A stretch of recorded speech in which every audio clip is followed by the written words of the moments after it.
साथियों नमस्कार, स्वागत है सभी का आपके अपने YouTube चैनल राहुल सिवाचो फेसबुक पेज पे। तो भाइयों, अब क्या है, हमारे यहाँ पे सबसे बड़ी समस्या जो गन्ने में देखने को मिली वो भाइयों मिलीबग की मिली। पिछले साल भी बहुत ज़बरदस्त तरीके से आया, बहुत बर्बाद कर देता 0238 को, और अब की बार में भी यही समस्या देखने को इसमें मिल रही है। तो कुछ किसानों का मानना है कि पेड़ के नीचे छेल से शुरू होता है, कहीं पे कोने से लग जा, कहीं पे बीच से शुरू हो जा। तो ऐसा तो कुछ है नहीं कि ये पेड़ के नीचे से ही होगा, लेकिन हमें इस बीमारी को पहचानने की ज़रूरत है। आज की वीडियो के माध्यम से मैं आपको इसकी पहचान भी दिखाऊंगा। दूसरा, इसके लिए क्या स्प्रे आपको करने का तरीका भी, कंट्रोल होगा या नहीं होगा, सारी कुछ चर्चा वीडियो में होगी। तो थोड़ा सा मैं खेत को दिखा दूं भाइयों। अब के हमारे यहाँ पे कम से कम बिना 0238 की कोई गन्ना पेडी बच रही होगी, चाहे उसमें एक कूड़ा है चाहे ज़्यादा है, किसी ने कंट्रोल कर लिया और किसी ने नहीं करा।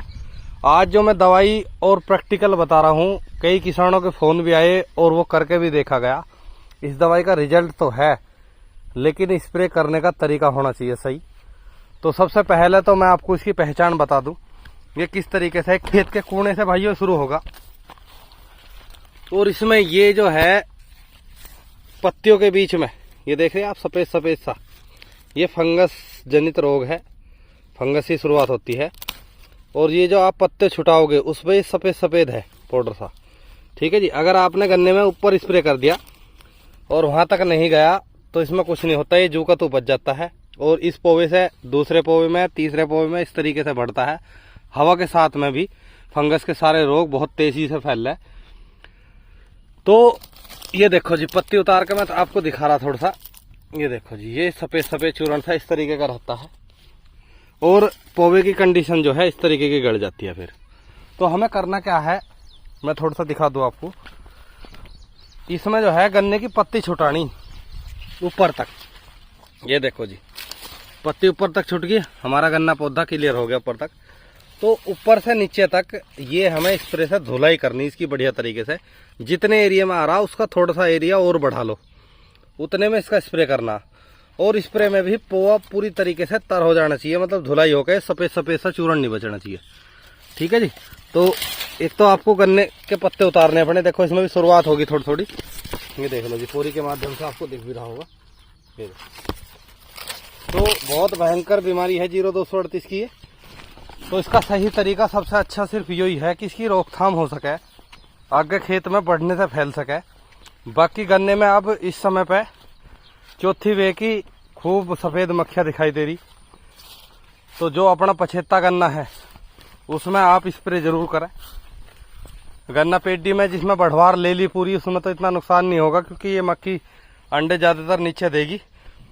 पोगे में बढ़ जाएगी सुंडी, या गन्ने में बड़े में स्प्रे भी नहीं हो पाता। कुछ लोगों ने अपना नीचे से भी दवाई डाल रखी। तो जो कर सकता है भाइयों करो।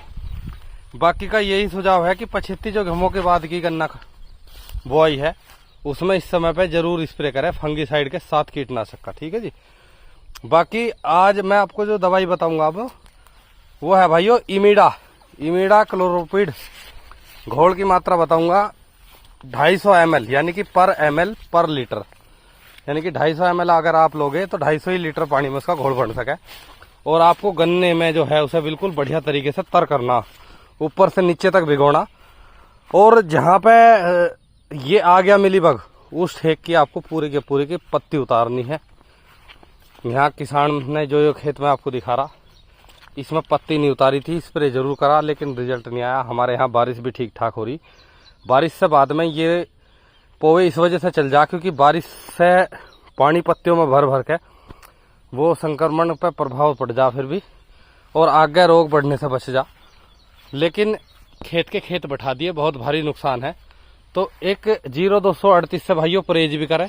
अपने यहाँ पर 13235 बहुत शानदार खड़ा, पूरे गांव में अब की बार में ज़्यादातर एरिया 13235 की बुआई होगी।